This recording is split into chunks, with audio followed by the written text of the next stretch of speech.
പിതാവിന്റെയും പുത്രന്റെയും പരിശുദ്ധാത്മാവിന്റെയും നാമത്തിൽ ആമേൻ.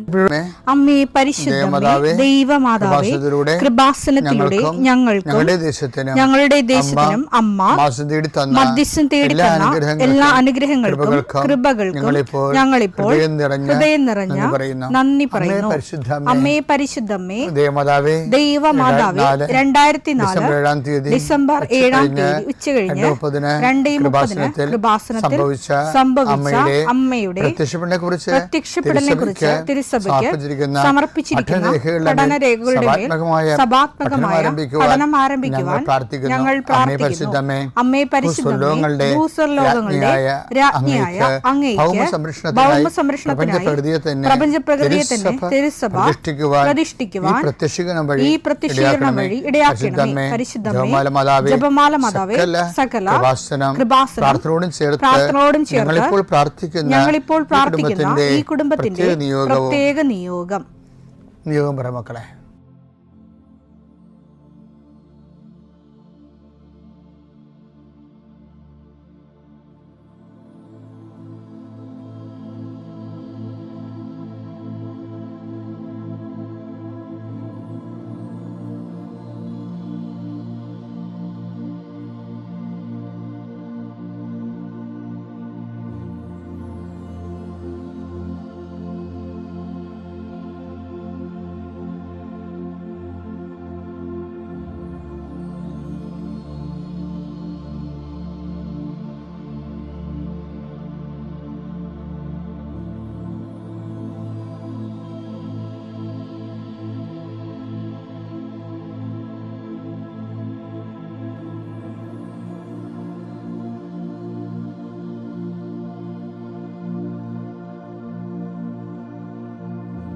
അമ്മയുടെ പ്രത്യക്ഷീകരണത്തിന്റെ ഈ അനുഗ്രഹവേളയിൽ ഞങ്ങൾക്ക് സാധിച്ചു തരുവാൻ കനിയണമേ.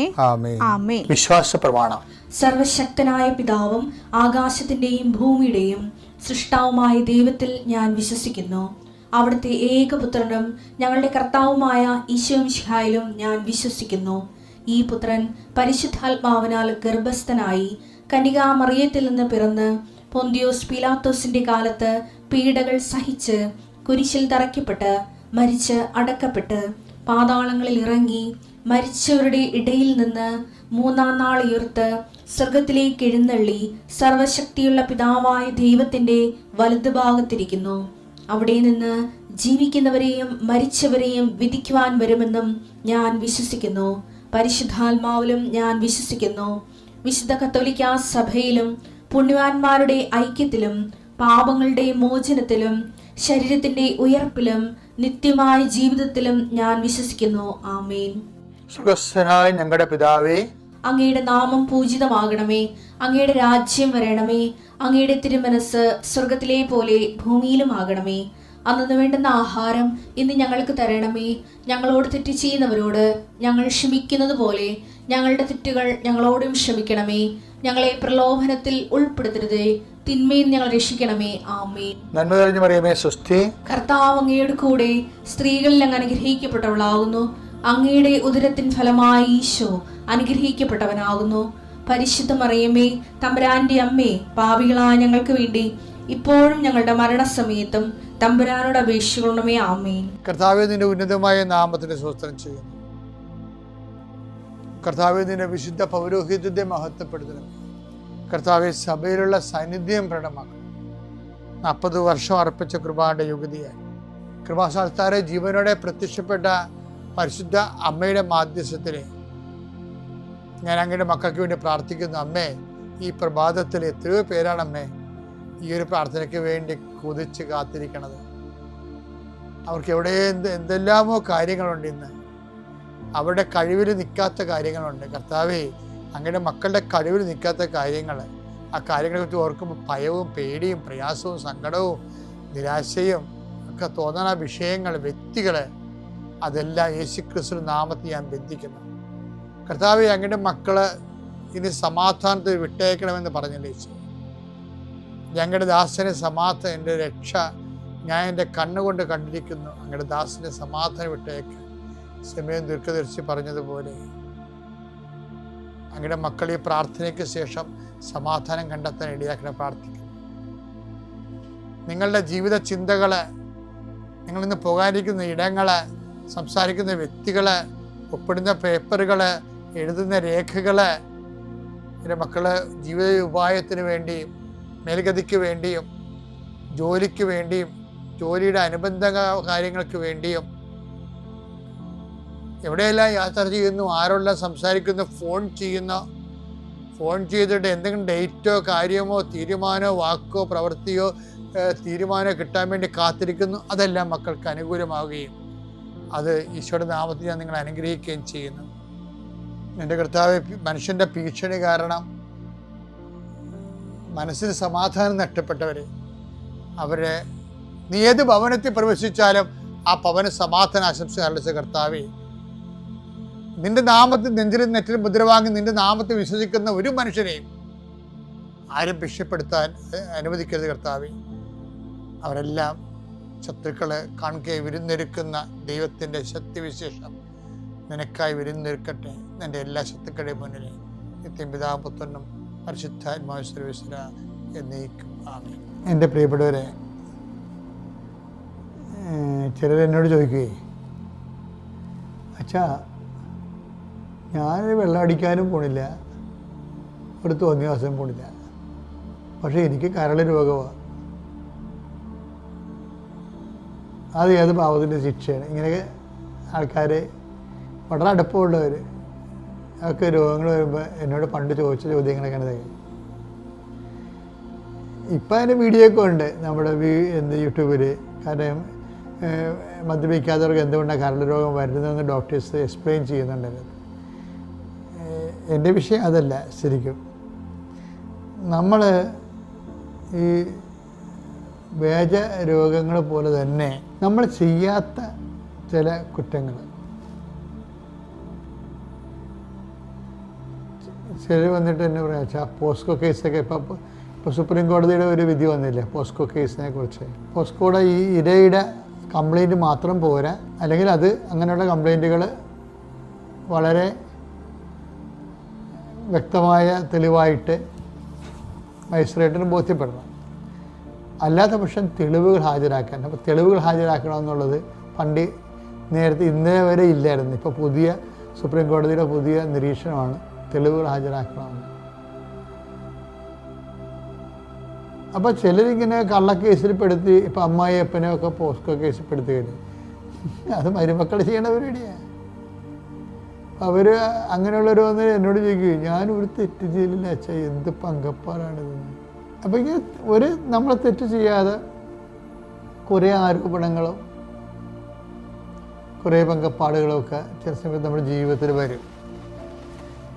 ഈ നല്ല വിശ്വാസികളാണെങ്കിൽ ഈശോ എന്താ പറഞ്ഞത്? വ്യാജമായി എന്തെങ്കിലും ഒരു ആരോപണം വരുമ്പോൾ ഈശോ എന്താ പറഞ്ഞത്? അപ്പോൾ നിങ്ങൾ ആഹ്ലാദിച്ചുല്ലസിക്കുവിൻ. ആ വചനം എടുത്തേ. മത്തായി 5:11-12. മത്തായി 5:11-12. എന്നെ പ്രതി മനുഷ്യർ വേജ ആരോപണങ്ങള്, വേജമായിട്ടുള്ള നമുക്കുണ്ടാകുന്ന ഇപ്പം നമ്മൾ ചെയ്യാത്ത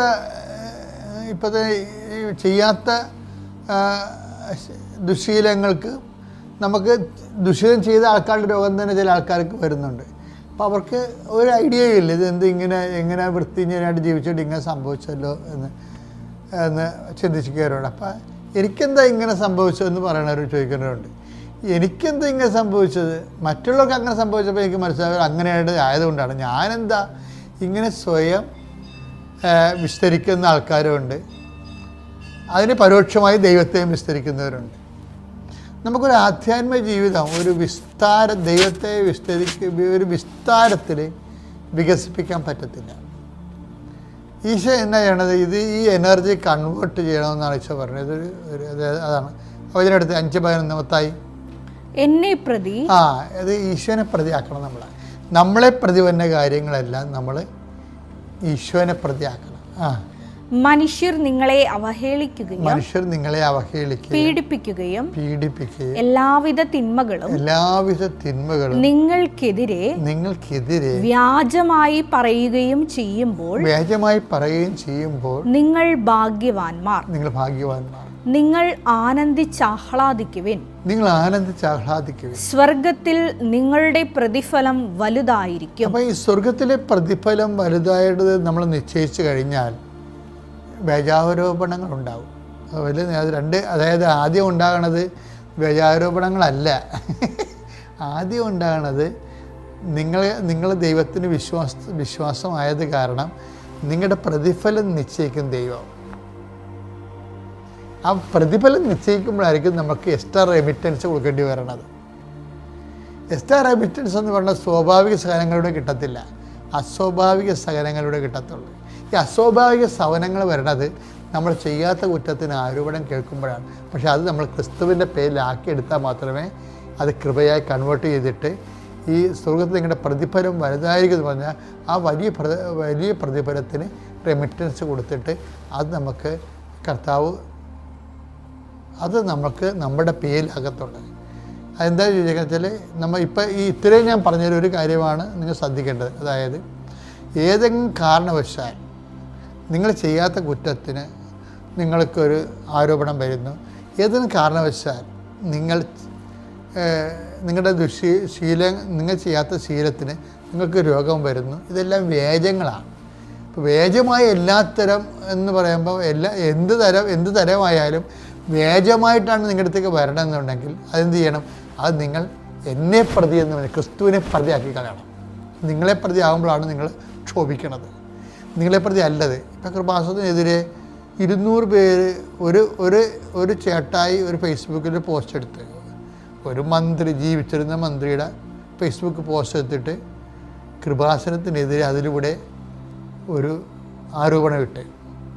അപ്പോൾ അതെല്ലാവരും കയറ്റിപ്പിടിച്ച് അത് വലിയ സമരമായി. ഇവിടെ 200 പേരുടെ ഒരു രാഷ്ട്രീയ സമരം കൊണ്ടായിരുന്നു. ഇത്രയും വലിയ കൃപാസന ചുറ്റും കത്തുമ്പോൾ ഞങ്ങൾ എന്ത് ചെയ്ത്, ഞങ്ങൾ ആ അഖണ്ഡ ജപാലം ചൊല്ലിക്ക് അവിടെ ഇരിക്കും. അതിൻ്റെ കാര്യം എന്താണ്?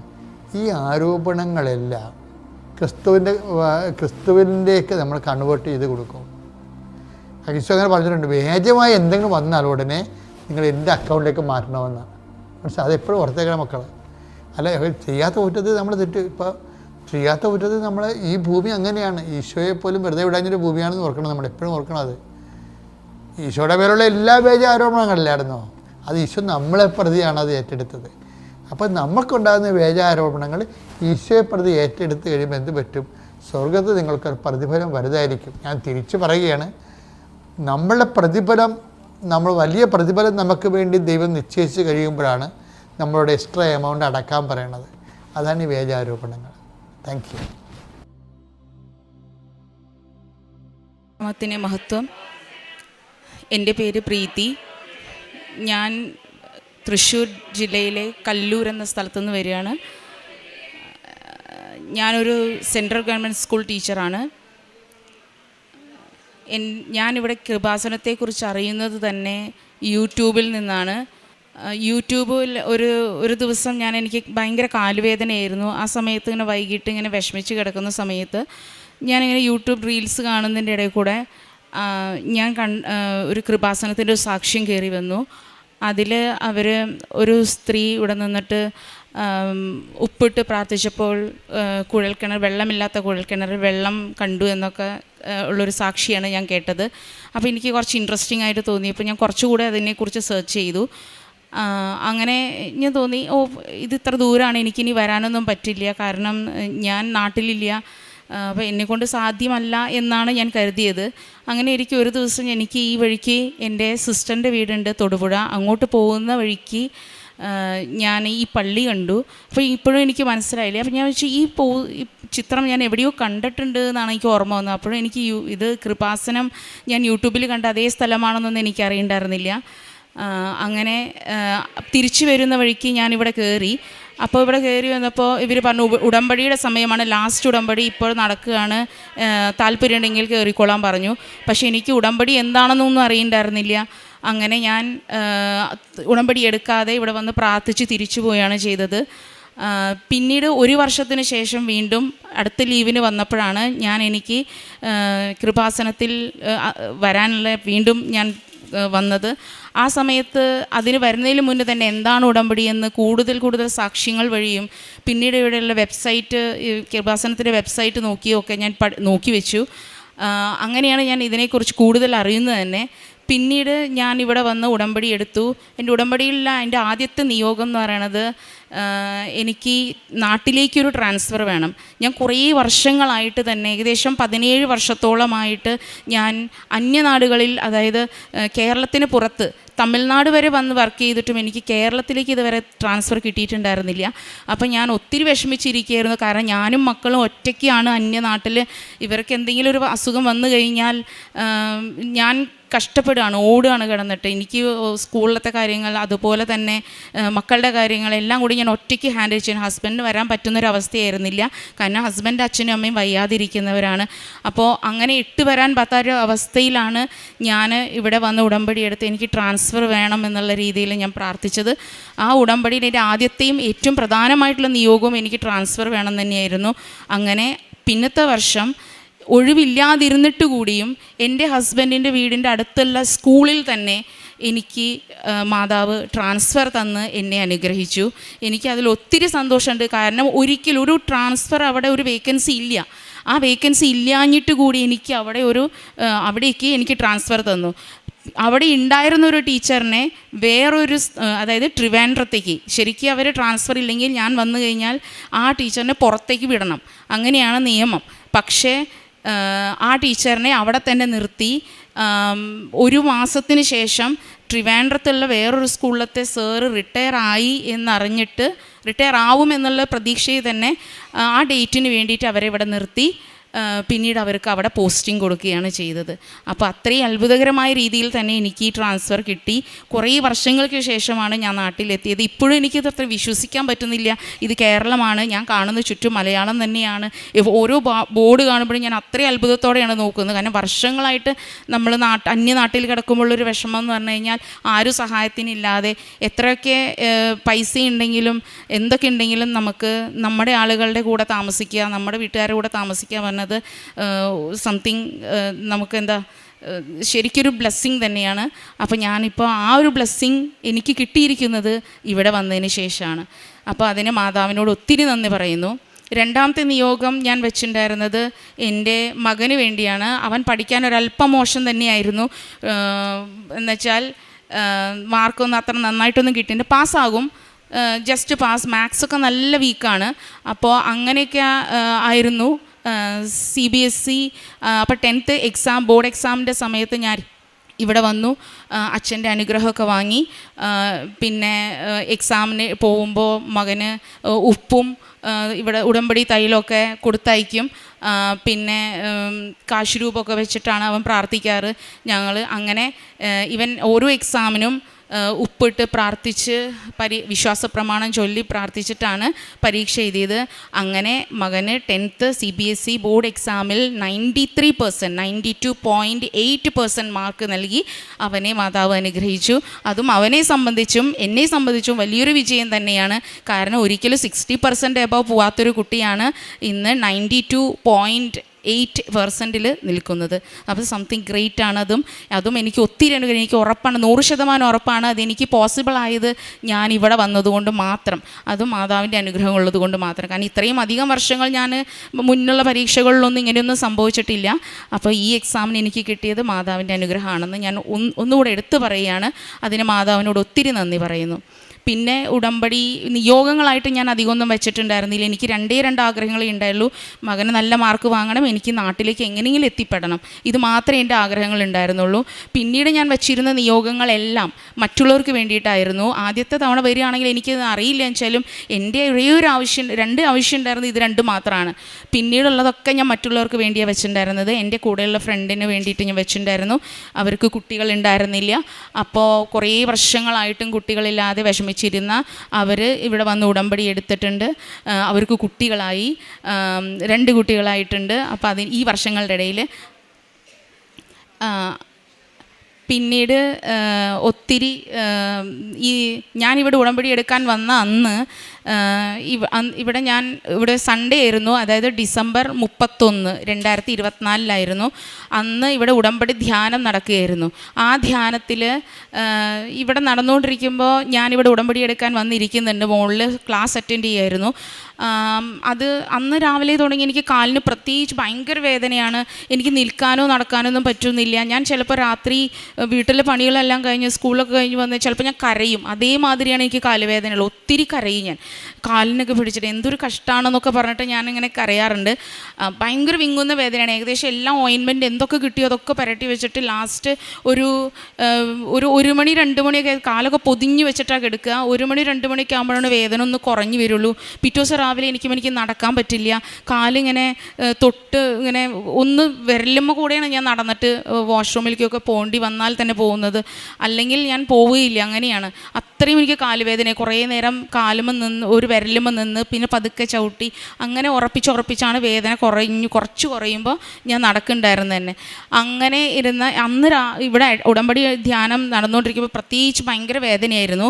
ആ ആഴ്ചയിലെ ചൊവ്വാഴ്ചയിലെ ഉടമ്പടി ധ്യാനം ഞാൻ യൂട്യൂബിൽ കൂടിയപ്പോൾ അന്ന് അച്ഛൻ പറഞ്ഞു, ഇവിടെ ഒരാളിങ്ങനെ കാല് ഇങ്ങനെ പൊത്തി പിടിച്ചിരിക്കുക, കൈകൊണ്ട് പൊതിഞ്ഞു പിടിച്ചിരിക്കുന്ന പോലെയാണ് കാണിക്കുന്നത്. ആ ആളെ ഈശോ തഴുകിക്കൊണ്ടിരിക്കുന്നു എന്ന്. അത് ഞാൻ ഉറപ്പിച്ച് വിശ്വസിക്കുകയാണ് അത് ഞാൻ തന്നെയാണെന്ന്. കാരണം അതിനുശേഷം ആ ഒരു സൺഡേ എനിക്ക് വേദന വന്നതാണ് ലാസ്റ്റ്.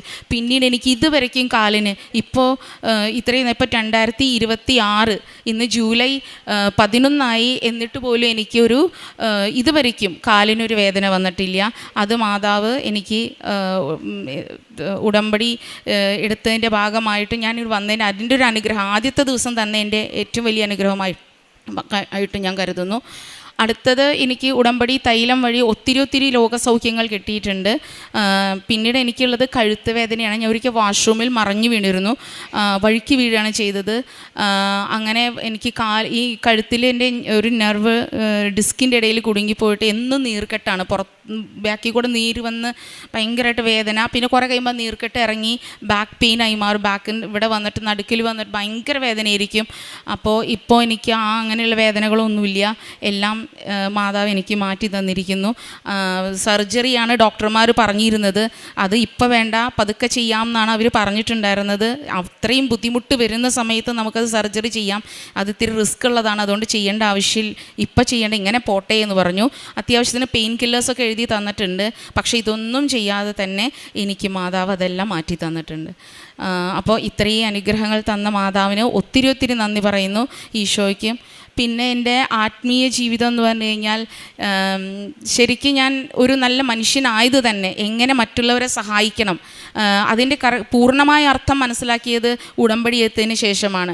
അതായത് അതിന് മുന്നേ ഞാൻ ആരെങ്കിലും കാണുമ്പോൾ ചിലപ്പോൾ തോന്നിയാൽ എന്തെങ്കിലും ഒരു ഒരു 5 രൂപ അല്ലെങ്കിൽ 10 രൂപ ഇത്രയൊക്കെ കൊടുത്ത് സഹായിക്കാൻ തോന്നിയാൽ മാത്രം, അല്ലെങ്കിൽ ഞാൻ അങ്ങനെ ചെയ്യാറൊന്നും ഉണ്ടായിരുന്നില്ല. ഇന്ന് അങ്ങനെയല്ല, കഷ്ടപ്പെടുന്ന ഓരോരുത്തരെയും മുന്നിൽ കണ്ടാൽ എനിക്കത് മനസ്സിലാവും. ഞാൻ അവരെ എന്തെങ്കിലും രീതിയിൽ ഞാൻ സഹായിക്കാൻ ശ്രമിക്കാറുണ്ട്. ഒത്തിരി കാരുണ്യപ്രവർത്തികൾ ചെയ്യാൻ ചെയ്യുന്നുണ്ട്. എന്നാൽ അത് പോരാ എന്ന് എനിക്കറിയാം. ഞാനിങ്ങനെ കീറ്റോ, യൂണിസെഫ് അങ്ങനെ വഴി എമൗണ്ട് ഡൊണേറ്റ് ചെയ്യുന്നുണ്ട്. എല്ലാ മാസവും ഇത്ര എമൗണ്ട് വീതം ഞാൻ ഡൊണേറ്റ് ചെയ്യും. അതുപോലെ തന്നെ ഒരു ഓൾഡ് ഏജ് ഹോമുണ്ട്. ഞാൻ വർക്ക് ചെയ്തിട്ടുണ്ടായിരുന്നത് 17 വർഷമായിട്ട് ഓൾ ഇന്ത്യയിൽ വർക്ക് ചെയ്തിട്ടുണ്ടെന്ന് വെച്ചാലും അതിലും കുറച്ച് കൂടുതൽ വർഷം നിന്നത്, ഏകദേശം 4-4.5 വർഷത്തോളം ഞാൻ നിന്നത് ഒഡീഷയിലാണ്. അപ്പോൾ അതിന് മുന്നേ ബീഹാർ ആയിരുന്നു, പിന്നെ ഛത്തീസ്ഗഡ് ആയിരുന്നു, പിന്നെ മധ്യപ്രദേശിലായിരുന്നു, തമിഴ്നാട്ടിൽ വർക്ക് ചെയ്തിട്ടുണ്ട്. ഇങ്ങനെ കുറേ സ്ഥലങ്ങളിൽ വർക്ക് ചെയ്തതിൽ കുറച്ച് കൂടുതൽ കാലങ്ങൾ നിന്നത് ഒഡീഷയിലാണ്. ആ ഒഡീഷയിലൊരു ഓൾഡ് ഏജ് ഹോമിൽ ഞാൻ സ്ഥിരമായിട്ട് ഞാൻ ഒരു മാസം ഇത്ര രൂപ എന്നുള്ള രീതിയിൽ ഞാൻ അവരെ സപ്പോർട്ട് ചെയ്യുന്നത്. കാരണം ഗവൺമെൻറ് കൊടുക്കുന്ന ഒരു പൈസ അവർക്ക് മരുന്നിനോ ഭക്ഷണത്തിനോ തികയില്ല. അപ്പോൾ ഒരു കൃത്യമായൊരു ഫണ്ട് ഞാൻ അവർക്ക് വേണ്ടി എല്ലാ മാസവും ഇപ്പോൾ ഇവിടെ വന്നിട്ടായാലും ഞാനത് ചെയ്യുന്നുണ്ട് മുടക്കാതെ. അതുകൂടാതെ SOS ചിൽഡ്രൻ വില്ലേജ് എന്നുള്ള ഒരു പദ്ധതിയുണ്ട് ഗവൺമെൻറ്. അതിലേക്കും ഞാൻ കുറച്ച് എല്ലാ മാസവും ഞാൻ പൈസ ഡൊണേറ്റ് ചെയ്യും, എന്നെക്കൊണ്ട് പറ്റാവുന്നത്. ഇതുകൂടാതെ ബാക്കി എന്തെങ്കിലും രോഗി സന്ദർശനം, അടുത്ത് ആരെങ്കിലുമൊക്കെ വയ്യാതായിട്ടുണ്ടെങ്കിലോ നമ്മുടെ റിലേറ്റീവ് ആവണമെന്നില്ല, ആരായാലും അവരെയൊക്കെ ഞാൻ ചെന്ന് കണ്ട് അവർക്ക് വേണ്ടിയിട്ടൊക്കെ സഹായങ്ങൾ ചെയ്തു കൊടുക്കും. പിന്നീട് ഞാൻ കാരുണ്യ പ്രവൃത്തി പറഞ്ഞ ഇതൊക്കെയാണ്. പ്രേക്ഷിത പ്രവർത്തനം എന്ന് പറഞ്ഞാൽ ഇവിടെ നിന്ന് കിട്ടുന്ന പത്രം ഞാൻ എല്ലാവർക്കും, അതായത് കൂടുതൽ ആവശ്യമുള്ളവർക്ക് മാത്രം, അതായത് കൂടുതലും ഞാൻ കൊടുക്കുന്നത് ഗവൺമെൻറ് ഹോസ്പിറ്റലുകളിലാണ്. പത്രം കിട്ടിക്കഴിഞ്ഞാൽ അങ്ങനെ എല്ലാം ഒരുമിച്ച് കൊടുത്ത് തീർക്കുക എന്നുള്ള പരിപാടിയൊന്നുമില്ല. ഞാൻ കുറച്ച് ആവശ്യത്തിന് 5 10 അങ്ങനെ വെച്ചിട്ട് ആരാണോ ഒരു ദിവസം അത്രയേ കൊടുക്കുള്ളൂ. അതിൽ കൂടുതലൊന്നും കൊടുത്ത് ഒരുമിച്ച് തീർക്കില്ല.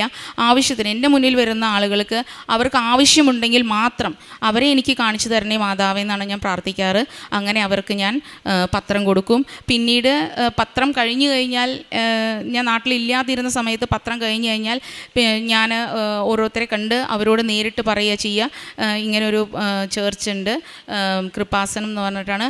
പോകാൻ പറ്റില്ലെങ്കിൽ ഓൺലൈൻ ഉടമ്പടി ഒത്തിരി പേരെ കൊണ്ട് എടുപ്പിച്ചിട്ടുണ്ട്. കാരണം അവർക്ക് നാട്ടിലേക്ക് വരാനോ ഇവിടുത്തെ തിരിച്ച് വന്ന് നിൽക്കാനുള്ള ലീവ് അങ്ങനത്തെ കാര്യങ്ങളൊക്കെ ബുദ്ധിമുട്ടായതുകൊണ്ട് അങ്ങനെയുള്ള സൗകര്യങ്ങളൊക്കെ നമ്മൾ ചെയ്തു അങ്ങനെ മറ്റുള്ളവർക്ക് നമ്മുടെ ഈ കൃപാസനം ചർച്ചിനെ കുറിച്ച് അതുകൊണ്ടൊരു ഗുണമുണ്ടാകട്ടെ, എൻ്റെ ഗുണങ്ങൾ പറഞ്ഞ് എനിക്ക് കിട്ടിയ നേട്ടങ്ങൾ പറഞ്ഞുകൊണ്ടാണ് ഞാൻ അവർക്കത് കൊടുക്കാറ്.